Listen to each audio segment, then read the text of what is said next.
Hello, my name's Alana and I'm 30 years old. I had the most audacious husband under whom I endured a lot of neglect and hurt. But thankfully, the universe had my back and karma came back to him pretty quickly. Let me start with how I met my ex-husband, Clive. Clive and I met through a dating app. Over text, we had great chemistry, and even when we met in person, our chemistry remained. We went on many more dates before we made things official. Clive was a very easygoing, kind person. It was super easy to be around him because he just had this way of calming you down. At least that's what he was like for the first 4 years of our relationship. We got married after dating for 3.5 years, and for a few months after we got married, life was great. We decided that we didn't want to start a family immediately. Instead, we wanted to focus on building our careers.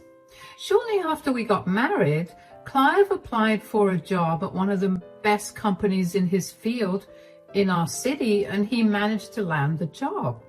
I remember both of us being ecstatic about it because not only was Clive advancing in his career, but he was also going to be earning a lot more, which we really needed because we were planning on buying a house, which we did end up buying a year later. I thought our life was going great, but I should have been a little more perceptive of what was going on with Clive. He began to get really withdrawn and he stopped spending as much time with me.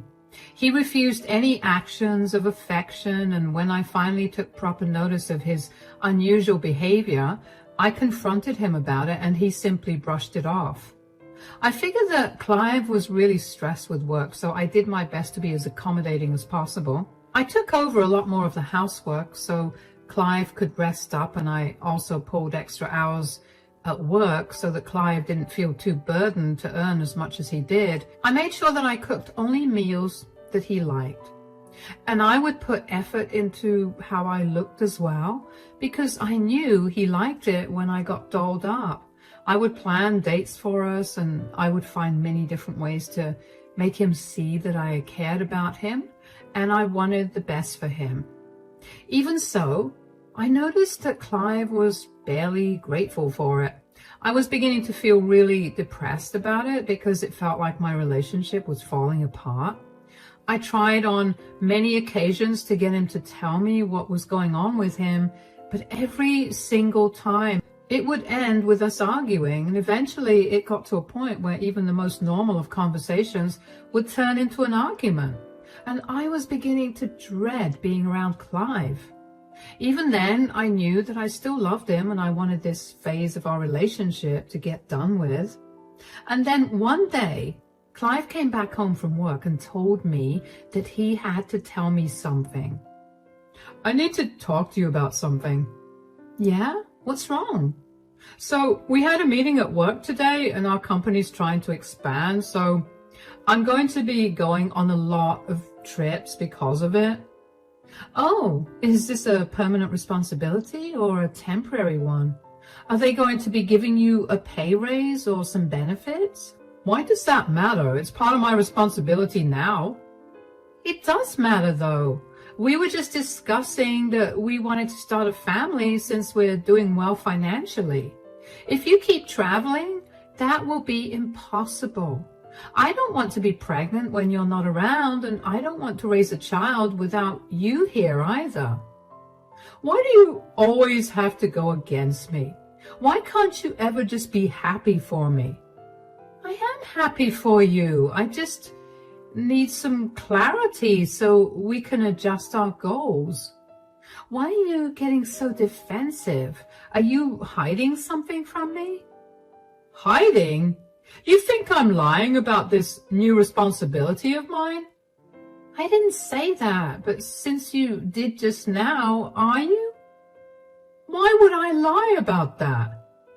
You were the one who brought it up. I don't think that at all. Good, you better not think I'm lying, because I'm not. Look, I'm not happy about this either, but I'm literally working for the best company in my field. We're living comfortably thanks to my job here. And if I don't do my work, I could get fired. I get that. I'm just asking you how long this is going to go on. A year, 2 years? Are there literally any benefits to this? Like maybe a promotion? There's none of that. It's just become part of my responsibility now and I have to do it. Isn't that unfair and odd? Whatever it is, it's helping us pay the bill, so we shouldn't be complaining about it. I mean, I guess you're right. Are you seriously not upset with the increase in workload and no benefits from it? No, I'm actually happy because I get to build a few more skills. That way, maybe I can move on to a better job in another place. Another place, like moving to a different state? Because if that's the case, you're going to have to do some serious rethinking. I told you since we met, I'm not going to move away from my family. We'll figure all that out later. For now, you just need to know that I'll be traveling a lot and you're going to be alone. All right, if you think this is the right path for you, who am I to shoot you down? I couldn't wrap my head around why Clive was being so defensive. I had no problem with him traveling for work, but I couldn't help but wonder why he suddenly had to take on more responsibility when those responsibilities were not being compensated. Even if they were, I couldn't help but wonder if Clive was hiding things from me. If he was, why did he feel the need to do that? It wasn't like I was going to stop him or take his money away from him. This was all that went on in my mind over the next few months as Clive began to travel extensively for work. He would be away for a maximum of 2 weeks, but sometimes it was only a few days. I never got any information about where he was traveling or when he'd be back. I was beyond baffled. I saw no reason for him to be so secretive, and no amount of confronting him got me answers. I tried my best to talk to him about why it was important for us to communicate, but he would always shut me down and tell me that he was tired from work. That was his go-to excuse whenever I needed to get out of a conversation, which, believe it or not, he even began using on his days off. I felt even more powerless at this point. If I thought my life was pathetic before, now, it was downright miserable. I did my best to go above what I was doing before. Being alone at home for so long made me feel so lonely, so I figured that Clive was probably feeling that too. In hindsight, I do realize that I wanted to feel so secure in our relationship that I began to project my feelings onto Clive, who, as you'll find out, is a man who's incapable of being a good partner. Anyway, I learned to find patterns in Clive's business trips. I figured since he wasn't going to give me the dates and times himself, I would have to do my own research to figure it out and greet him when he arrived. I figured out how to access Clive's business email, and I got onto his work calendar where I could see all the trips he had scheduled. It should have bothered me back then how they were marked in a very secretive manner there too, but I paid no attention to it because I was too busy coming up with how to be a great wife. Obviously, it irked Clive that I was able to figure out when he would arrive, but he still sat down and ate the food I made for him. Other than that, we barely spoke. One day, after Clive returned from a 2-week trip, I greeted him happily at the door. I decided to talk to him about his behavior because I was nearing my wit's end yet again. I couldn't keep going like this, so I tried to approach the subject as carefully as possible. "Welcome back from your trip." "Yeah, don't bother with that." "What? What do you mean? I'm just trying to welcome you back home. I missed you." "Didn't you miss me?" Yeah, I just mean that there's no need to be so mushy." "If I'm not mushy with you, who else would I be mushy with?" "Look, I've had a long week and I would really like some time to myself." Sure. but I need to talk to you about something. I've been noticing this for a while, and I've been hoping that you'd come and talk to me about this naturally, but since you haven't, can you stop rambling? Just get to the point. Yeah, this is exactly what I wanted to talk about. Why are you so rude and impatient? Before you started traveling for your job, you were nice and calm, and now you're always up in arms about everything I do. Is something bothering you? Alana, I'm just exhausted, okay? I've seen what your exhausted looks like, and believe me, this isn't it. I know there's something you're not telling me, so could you just tell me already? It's getting really hard to deal with your rudeness. There's nothing bothering me. I'm just really tired, and I would love to go to sleep right now. Don't you care about our marriage? We haven't had a proper conversation in I can't even remember how long, because that's how long it's been.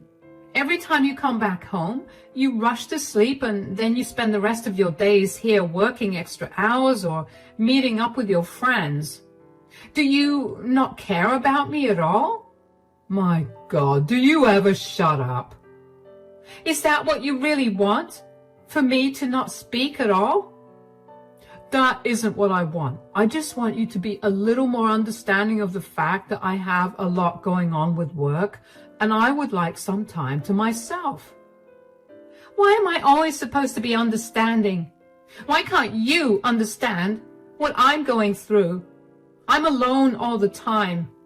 And when you finally come home, I'm also alone.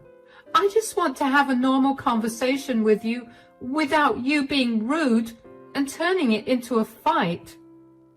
We could have normal conversations if you just stop being a nag and a pushover who constantly needs to shove herself on me the second I come back home from a long trip. Is that what you see me as? Do you even love me, if that's how you see me? I'm trying to express my love and care for you. I'm sorry that I've been smothering you. Can you not be so emotional? I didn't mean it like that. No, save it. I think I understand what my position is in your life. If you want to sleep so badly, go ahead. I'll be in the guest bedroom. Clive had always had a way with words. He knew just how to make me feel better when I was sad, and so he also knew how to tear me down when I was feeling good. I was tired of always trying and never getting a response back. I dialed back on my shows of affection because I saw no point in it anymore. And that did not mean I stopped it completely.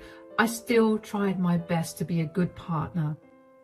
Every evening after Clive's shift, I would call him to ask him if he'd be coming home so I could prepare dinner accordingly. But one particular day, he wasn't answering his phone. I tried to contact him many times over 5 hours and still heard nothing from him, not even a text. I was beginning to panic, and just as I had worked up the nerve to call the police and report him as missing, Clive came back home. In relief and anger, I ended up yelling at him. Why weren't you answering your phone? I was worried sick about where you were. Do you know how late it is? I just had a tough day at work, and I don't want to come back home to screaming. Look, I'm sorry for yelling a little, but you have to understand I was freaking out. Why didn't you answer your phone? If you were in no mood to talk, you could have at least just shot me a text telling me you'd be late. I'm home and I'm safe. Is that not enough for you? Yeah, I guess. I'll reheat dinner for you. Just let me know if you're going to be late tomorrow too, so I can prepare dinner accordingly. You won't have to do that. What? Why? Are you going out with your colleagues for dinner? No, I'm going on a trip with my secretary. What? Why? Or what about the rest of your team? Wow, do I really have to spell this out for you? It's a trip only for the two of us. I've been saving up for months so I could take her on this trip. I'll be back in 2 weeks. Are you shamelessly telling me that you're having an affair with your secretary? Oh, good. You understand what I was saying. What is wrong with you? How could you just tell me this like it's no big deal? Because it's not a big deal. A lot of men my age have affair partners. Surely this isn't news to you? Yeah, and all those men are disgusting. I never expected this out of you. How long have you been seeing this woman? I don't know why this is any of your business, but I've been seeing her for a little over a year now. Oh, wow. You've been cheating on me for a year, and you still let me believe that our relationship was worth saving.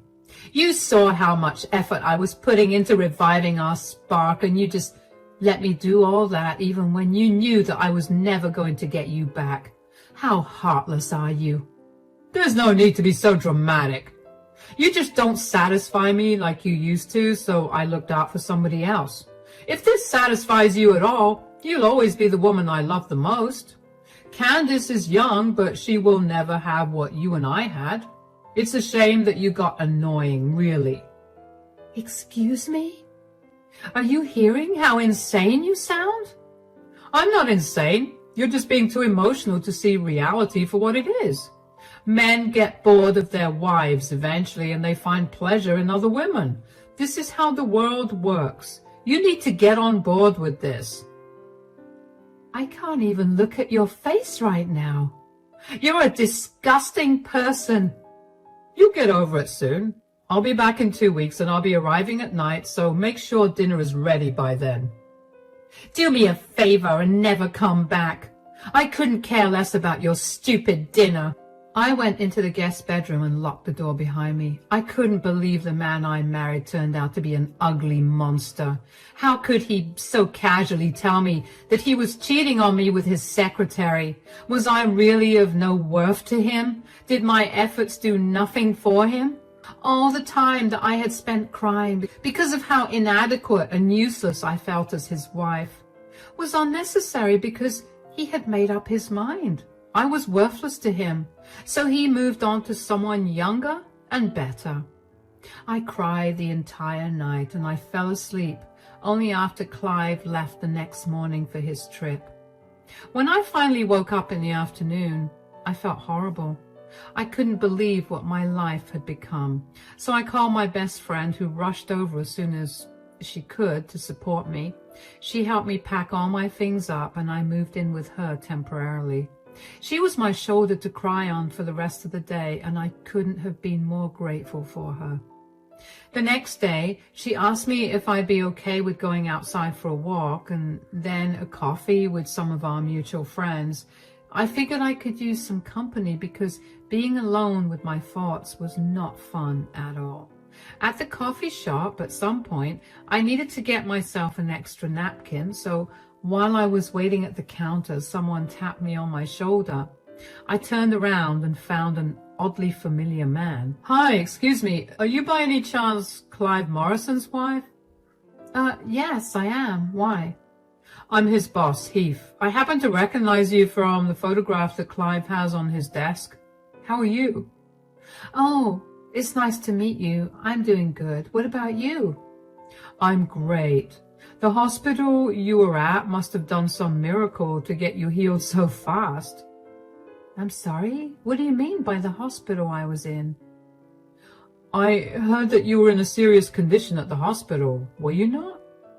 I haven't been admitted to a hospital in my entire life. How in the world did you get that information? Well, that's what Clive told me because he requested 2 weeks off. What is he up to if not tending to you? Ah, I was wondering how he managed to get off from work. He's not taking care of me. He's on a romantic trip with his secretary. Candace is with him? What? Oh, did you not know? They've been seeing each other for over a year now. What?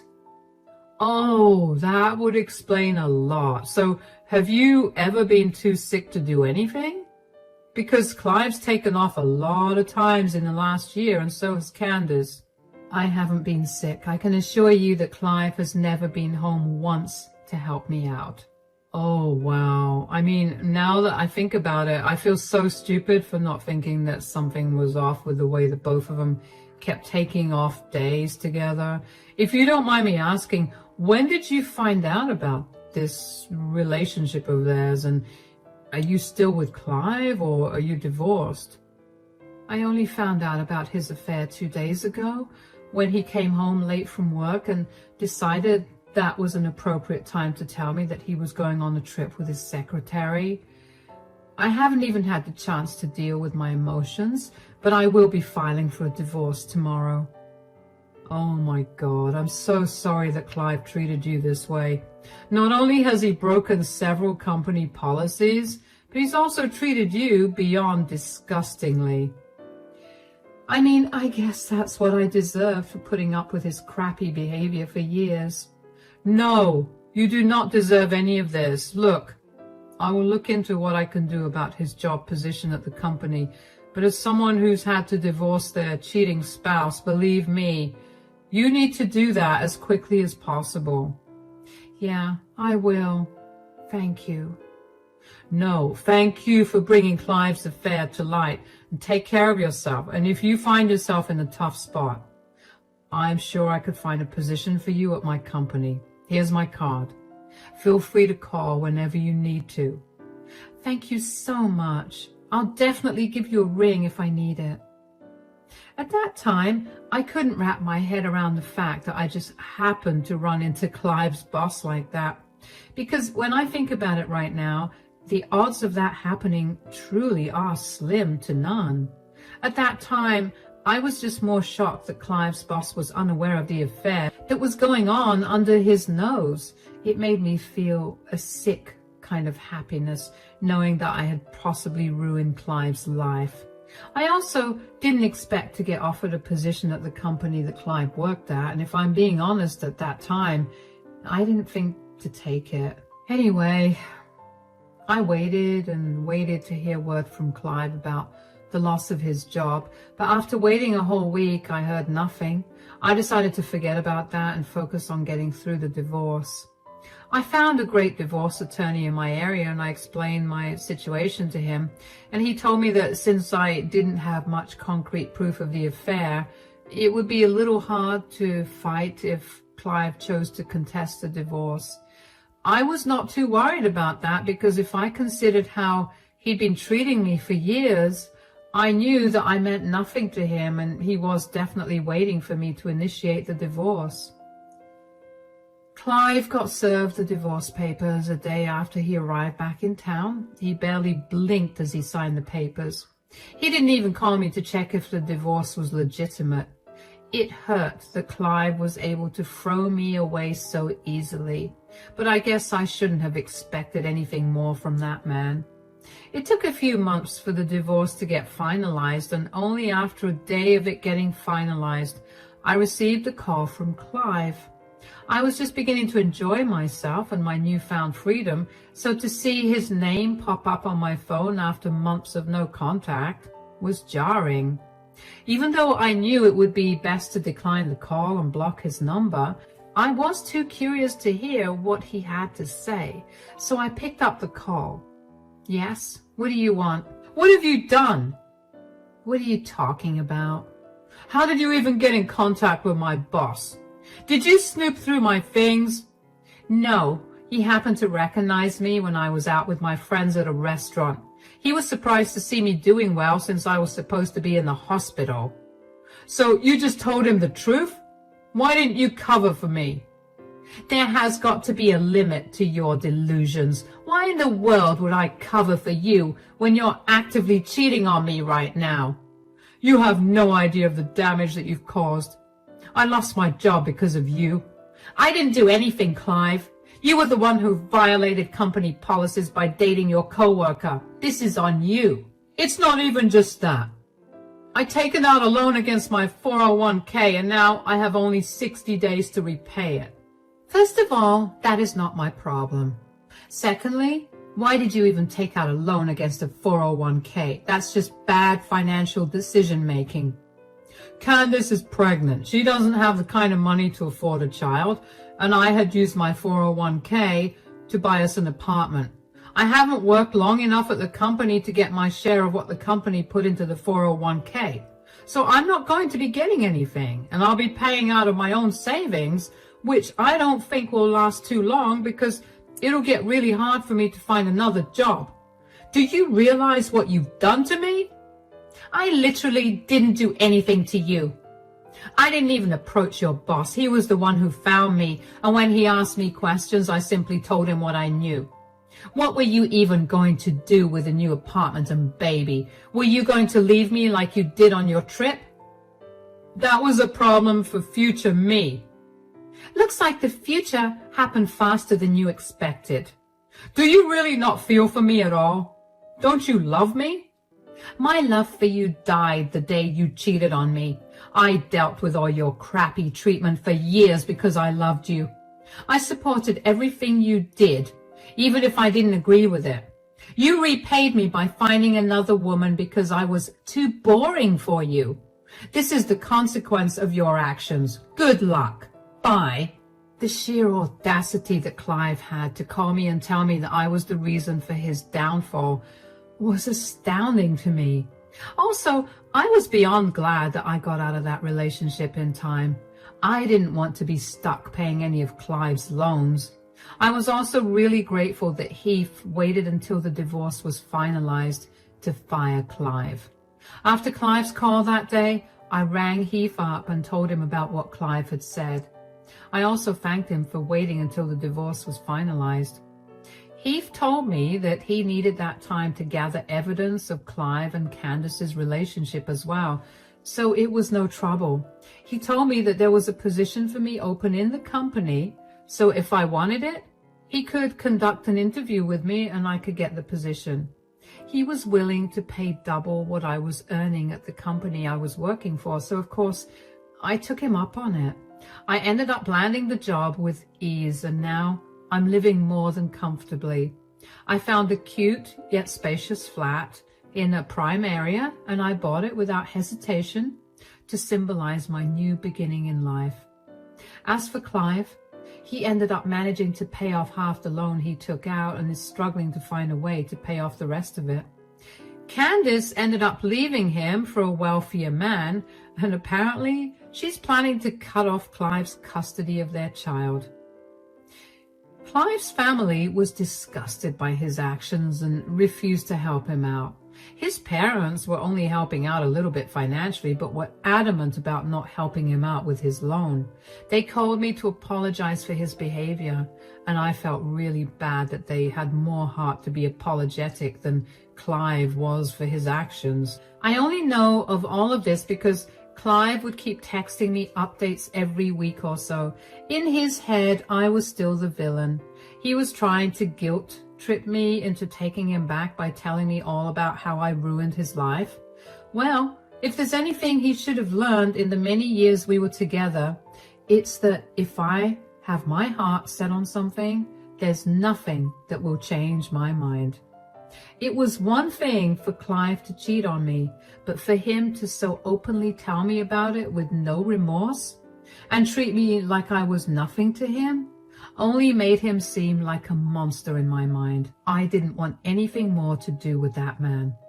It's been a few months since I got my new job, and let me tell you, I am loving it. I've managed to make a lot of new friends, and a lot of Clive's colleagues have told me that he was a pain to work with because he was always running in and out of the office with Candace. They had no solid proof of the affair, but everyone knew that's what was happening. They apologized for not taking action earlier, and of course, they were not to blame at all. I'm much happier now than I ever was when I was married to Clive. So I can't wait to see what the future holds for me.